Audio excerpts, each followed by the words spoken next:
We tied the knot at the tender age of 20, both eager and hopeful for the future that lay ahead. Around a year later, I made the decision to return to school to complete my degree, a pursuit that became all the more pressing with the arrival of our child. As our family expanded, so too did the demands on my time and energy, prompting me to intensify my efforts to finish my education. By the time our little one reached 2 years old, I found myself embarking on the final leg of my academic journey, determined to secure that elusive degree. My daily routine was a relentless whirlwind of activity, from the pre-dawn hours spent stocking shelves at a local store to my daytime desk job at the police department, and the evening classes that filled my Tuesdays and Saturdays. Meanwhile, my wife diligently fulfilled her duties as a nurse's aide at the nearby hospital, while our child was lovingly cared for by my mother. The beauty of our setup lay in its proximity. Everything school, work, and family was conveniently located within a mere 10-minute radius, allowing us to navigate our hectic schedules with relative ease. Yet, beneath the surface of our seemingly idyllic life, tension simmered, fueled by the relentless pressure to juggle competing priorities. The weekend leading up to what I now refer to as Election Day was marked by an unrelenting barrage of arguments and discord. As finals week loomed on the horizon, I was laser-focused on wrapping up my papers and acing my exams, determined to emerge victorious from the grueling 8-month marathon. However, my wife's frustration with my relentless schedule reached a boiling point, culminating in a heated confrontation that would change everything. It was on a nondescript Monday evening, as I meticulously reviewed a research paper due the following day, that she uttered those fateful words, "I hate you, and I'm in love with someone else." Stunned and bewildered, I struggled to comprehend the gravity of her confession as she revealed the details of her emotional entanglement with a janitor from her workplace. For the past 2 months, she confessed, she had been ensnared in a web of emotional intimacy with this man, their relationship evolving from casual encounters to clandestine meetings and, ultimately, a physical betrayal that shattered the fragile veneer of our marriage. In that moment, I felt as though the ground had been yanked from beneath my feet, plunging me into a disorienting abyss of disbelief and despair. It's as if I momentarily escaped from reality, drifting into a realm of disbelief and shock. Later, I'll delve into the intricate web of emotions that enveloped me during that fateful night. But for now, let me recount what my wife expressed about that pivotal moment. It felt surreal when I confessed to him about our actions. I anticipated a storm of anger or confrontation, but instead, he looked at me with a pain so palpable, words failed to capture it.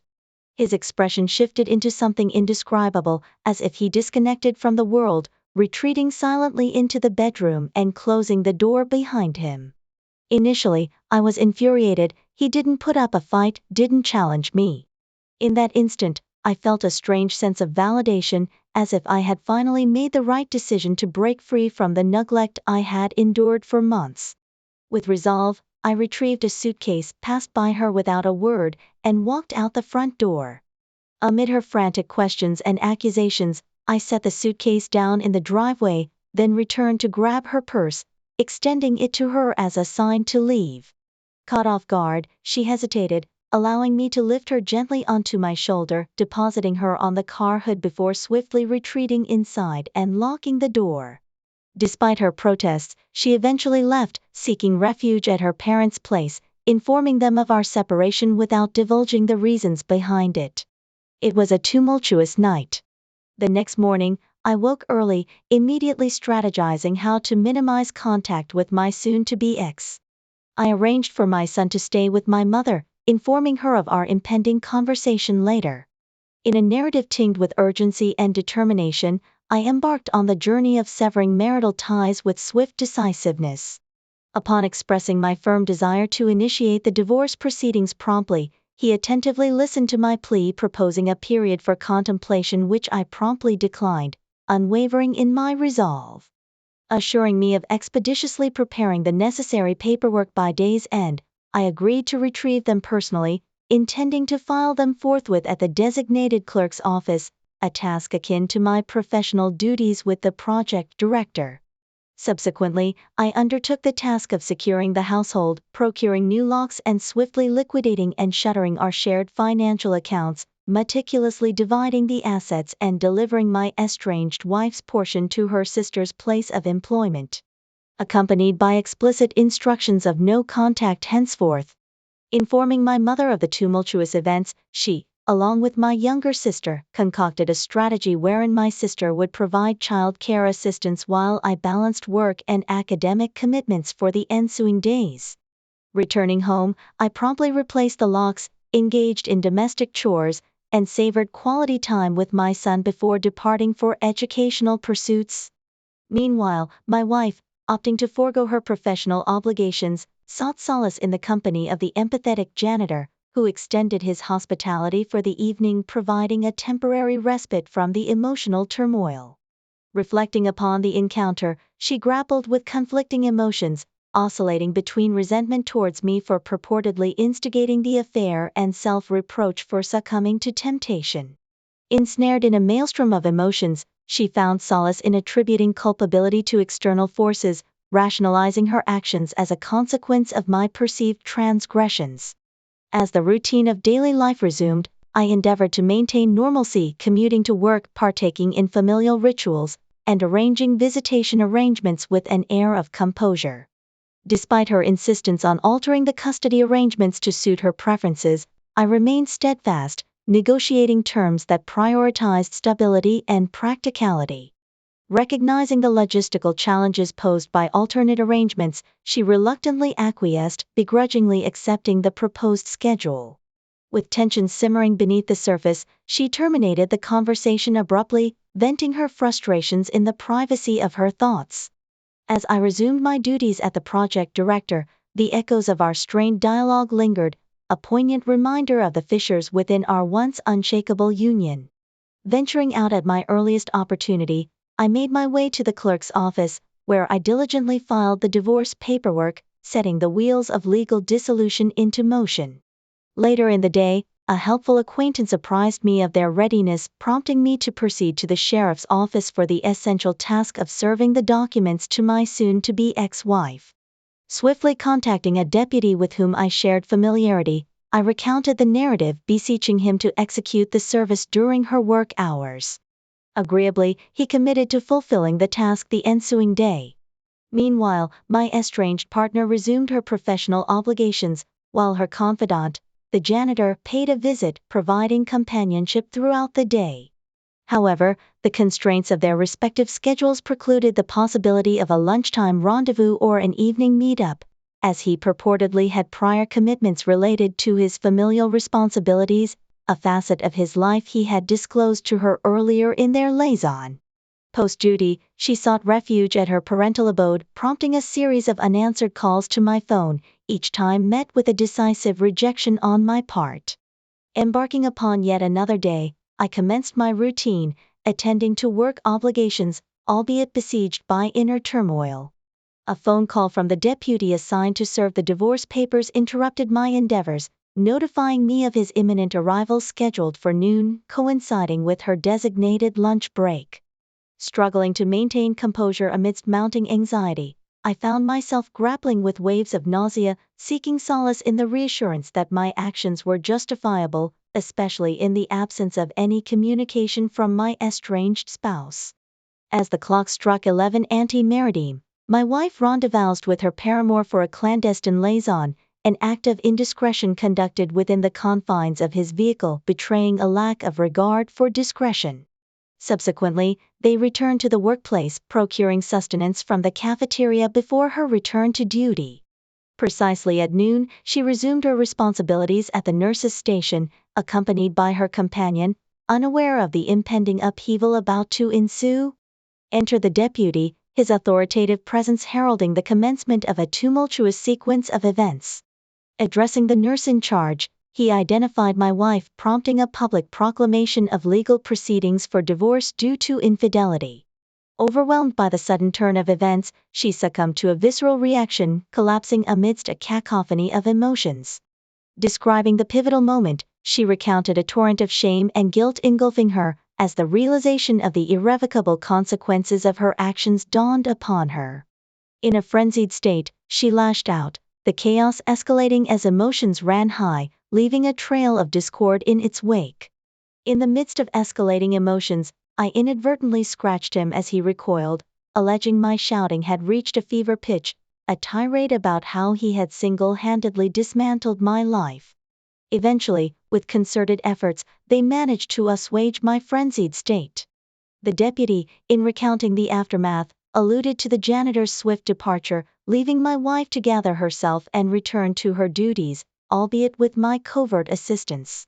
By 2:45 post-maritime, as the denouement of her shift loomed, my wife found herself summoned to the hospital administrator's office, a foreboding sense of dread enveloping her.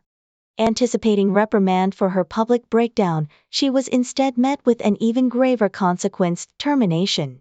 Swift and unequivocal, she was informed of her dismissal, instructed to vacate the premises forthwith, her final paycheck promised by mail.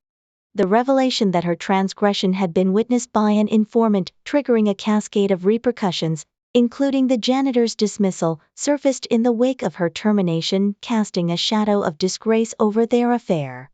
Meanwhile, at 5:30 post-maritime, in the tranquil setting of home, I savored a moment of domesticity, sharing dinner with my son, buoyed by a sense of vindication as I reflected on the tumultuous events of the day. The revelation of the janitor's role in the upheaval underscored the capriciousness of fate, his presence serving as an unwitting catalyst in the unraveling of their clandestine affair. Yet, amidst the satisfaction of witnessing the repercussions, a knock at the door shattered the semblance of tranquility, heralding an unexpected visitor, a diminutive, heavily pregnant woman bearing news that would upend any remaining illusions of normalcy. Identifying herself as Dee, the janitor's wife, she unraveled a narrative fraught with betrayal and deceit, revealing the extent of her husband's involvement in the sordid affair. Aghast and bewildered, I grappled with the reality of my wife's duplicity, compounded by the revelation of the house where their trysts had unfolded, a revelation that sent shockwaves of disbelief coursing through my veins. If I had laid eyes on him, I'd have been tempted to enact swift justice without a second thought, not merely for my wife's sake but for the betterment of humanity as a whole. This man embodied the epitome of despicability. I'll delve deeper into the details about the house shortly, but let me paint a picture for you. As inquired about my wife's whereabouts, assuring me of her intentions to merely confront her with the truth, I relented, offering directions to her parental abode. Meanwhile, my son remained at the dining table, an innocent bystander to the unfolding drama, his presence a silent witness to the ensuing exchange. Expressing admiration for my paternal duties, bid her farewell and departed, leaving behind a lingering sense of unease.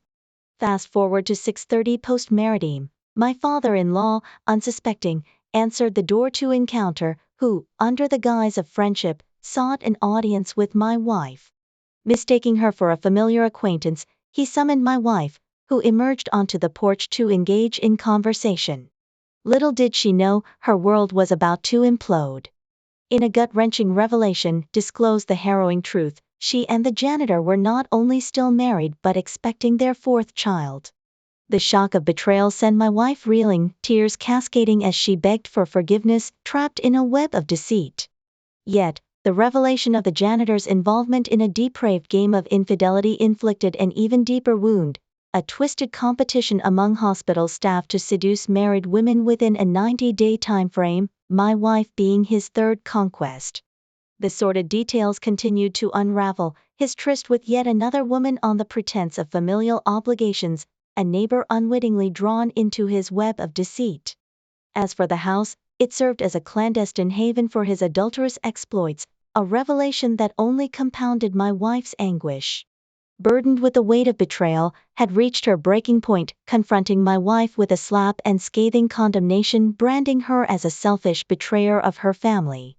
In the aftermath of the confrontation, my wife, enveloped in a haze of shock and confusion, found herself under the care of my in-laws, teetering on the brink of emotional collapse.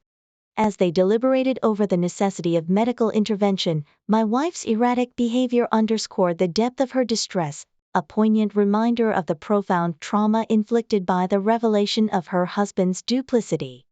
Amidst the chaos of the aftermath, concerns arose regarding my wife's erratic behavior, prompting speculation about potential substance use as she exhibited signs of agitation and incoherence. Attempts to soothe her tumultuous emotions proved futile until she finally unraveled the full extent of the situation. Witnessing the anguish etched upon my father-in-law's face, I couldn't help but empathize with his profound disappointment, a stark testament to the betrayal that had transpired. Conversely, my mother-in-law's predictable penchant for blame-shifting only served to exacerbate tensions, deepening the chasm between us. In the aftermath of the confrontation, my father-in-law extended a rare gesture of contrition, expressing remorse for the turmoil that had befallen our family. His somber revelation about my wife's withdrawal into a state of isolation underscored the severity of her emotional turmoil. Despite the gravity of the situation, I remained resolute in my determination to uphold my responsibilities, balancing work and academic pursuits with unwavering resolve. As celebrations ensued, conspicuously absent was any mention of my estranged wife, her absence a palpable void in the midst of familial revelry. The subsequent silence served as a stark reminder of the irreparable breach in our relationship, a testament to the emotional toll exacted by our tumultuous separation. With each passing day, my resolve remained unyielding, fortified by a newfound sense of self-assurance born from adversity. As inquiries regarding my wife's well-being persisted, I steadfastly maintained my stance, refusing to entertain the notion of reconciliation until she demonstrated genuine remorse and a commitment to self-improvement. Weeks elapsed, marked by the resolute pursuit of new employment opportunities and the steadfast devotion to nurturing my son's emotional well-being. The specter of reconciliation loomed on the horizon, prompting a tentative dialogue between my wife and me, fraught with uncertainty yet tempered by a shared commitment to our son's welfare. As negotiations unfolded, I found myself grappling with conflicting emotions, torn between a desire for closure and the lingering specter of past grievances. The prospect of reconciliation remained a distant possibility, contingent upon my wife's ability to confront her demons and embrace the path to redemption. Our rendezvous at the park unfolded over the course of several weeks, each encounter marked by incremental improvements in her demeanor. Yet, despite the gradual resurgence of her outward appearance, lingering concerns persisted regarding her mental well-being. Consequently, I remained steadfast in my refusal to entrust our son to her care overnight or permit unsupervised visitation, prioritizing his safety above all else. However, my cautious approach drew the ire of my mother-in-law, who, dissatisfied with the arrangement, opted to pursue legal recourse in the form of a custody lawsuit. Despite my willingness to entertain the prospect of shared custody, her unilateral decision to seek full custody incited a visceral response within me, stoking the flames of indignation and resentment. In a defiant gesture, I retaliated by petitioning for full custody, leveraging her fragile mental state as grounds for my claim. Fueled by righteous anger and a desire for retribution, I seized upon the impending custody hearing as an opportunity to confront the injustice that had befallen me. On the day of the hearing, my resolve remained unshaken as my attorney apprised me of a surprising development, her attorney's proposal for a private conversation. Initially hesitant, I relented, stipulating that the exchange take place within close proximity of the courtroom, shielded from prying ears yet within the purview of both legal representatives. Her pleas fell on deaf ears as I remained steadfast in my refusal, unmoved by her tears, fueled by a simmering desire to inflict the same pain she had once inflicted upon me. With a steely resolve, I reiterated the significance of my graduation ceremony, a symbol of personal triumph overshadowed by the tumultuous unraveling of our relationship. In a calculated act of defiance, she retreated to the solace of her legal counsel, her tear-streaked visage a testament to the emotional turmoil that enveloped us. In a dramatic turn of events, my wife, buoyed by a newfound resolve, seized the opportunity to address the court, her words a poignant reflection of her inner turmoil. Expressing remorse for the pain she had caused, she extended apologies to both our families, acknowledging her culpability in the dissolution of our marriage. Her heartfelt plea for reconciliation, albeit tinged with uncertainty, offered a glimmer of hope amidst the prevailing acrimony. In a display of pragmatism, I conferred with my legal counsel, proposing a structured visitation schedule designed to facilitate gradual reintegration. With cautious optimism, we agreed upon a supervised visitation plan, gradually expanding to include unsupervised weekends, contingent upon her adherence to stipulated guidelines.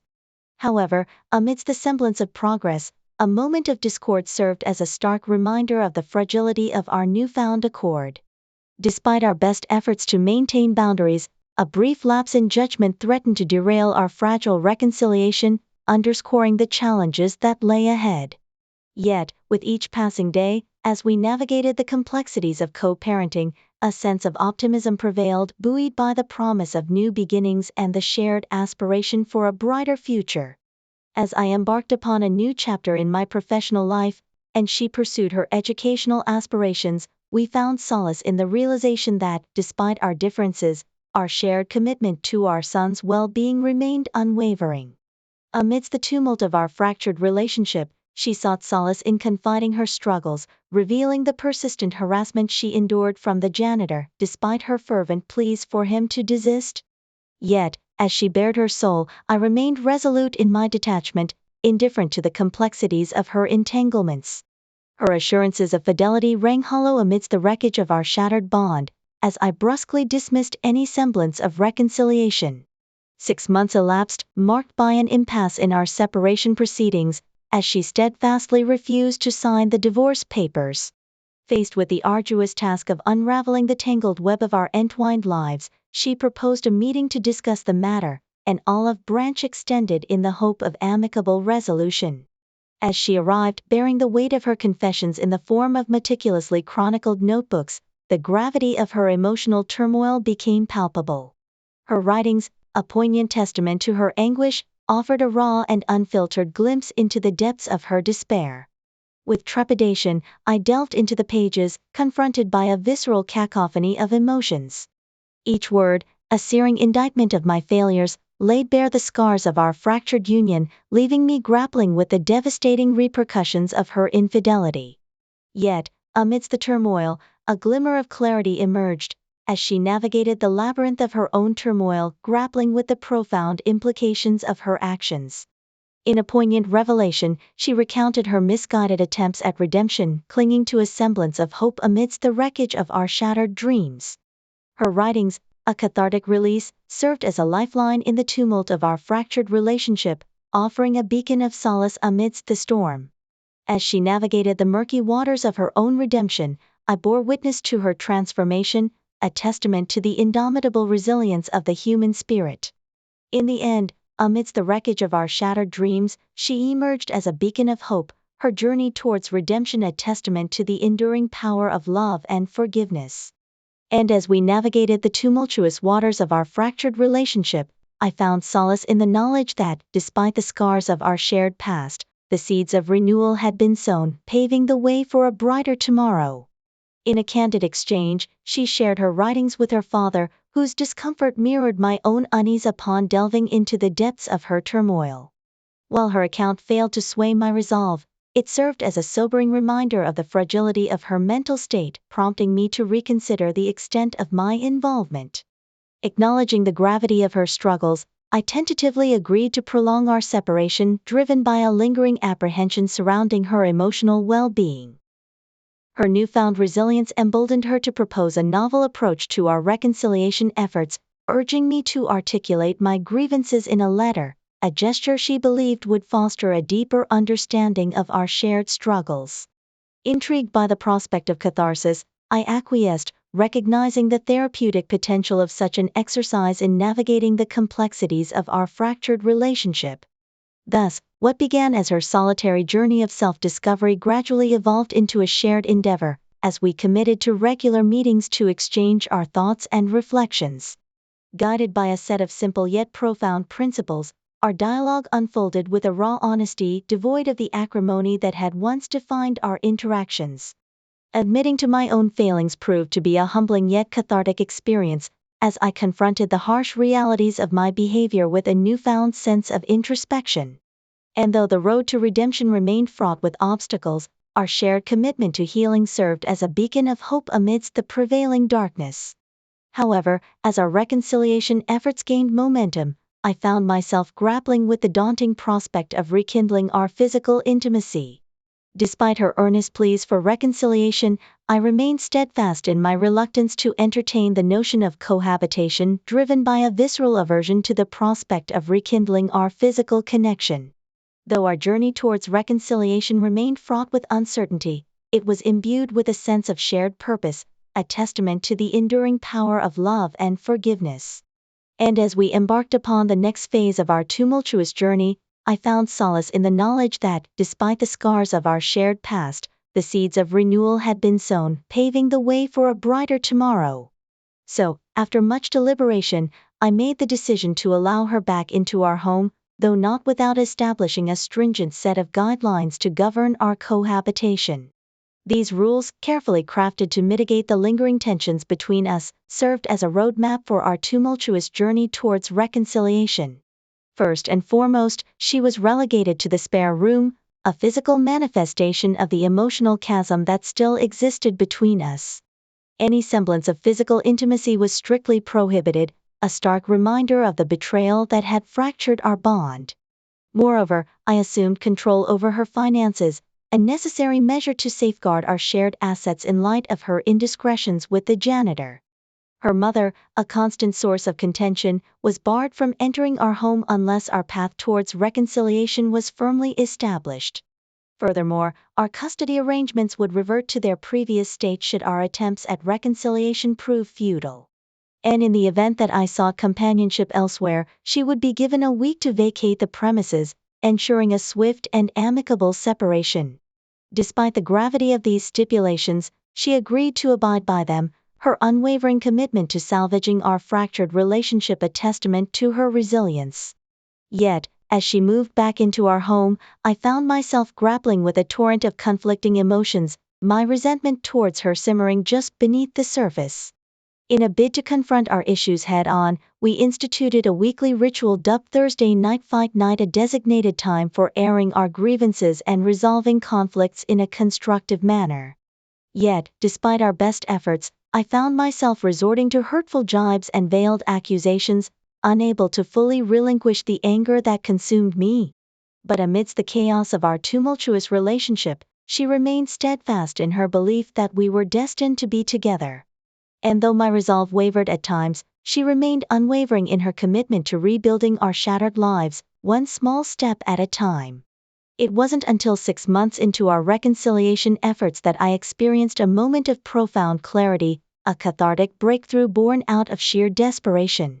Locked in the confines of our bedroom, besieged by a barrage of painful memories, I found solace in her unwavering presence, a silent sentinel of strength amidst the storm. And as I finally opened up about the anguish that plagued me, she listened with a compassion that belied her own struggles. Together, we navigated the labyrinth of our shared pain, inching closer towards a fragile semblance of peace amidst the chaos that threatened to consume us. Yet, even in our darkest moments, her unwavering faith in our love remained a beacon of hope, illuminating the path towards redemption in the depths of despair. And though the road ahead remained fraught with uncertainty, I found solace in the knowledge that, with her by my side, I was no longer alone in the battle against my inner demons. After completing my evening routine, I entered the bedroom with a heavy heart, retrieving my firearm from its place on the closet shelf and laying it carefully upon the bed. As I dressed in my jeans and button-down shirt, meticulously tucking in my shirt tail, a sense of profound despair washed over me. Sitting on the edge of the bed, I found myself drawn to the cold steel of the barrel, tasting the faint tang of oil upon my lips, a sensation that seemed to echo the bitterness festering within my soul. How long I sat there, lost in the depths of my anguish, I cannot say, but eventually, I unloaded the weapon, stowing it away before undressing and seeking solace in the oblivion of sleep. Reflecting upon that moment now, I realize that such thoughts are not uncommon among those who have endured betrayal, a silent scream of anguish that echoes within the recesses of the mind. It was a revelation that I had withheld from my wife, a testament to the depths of my despair.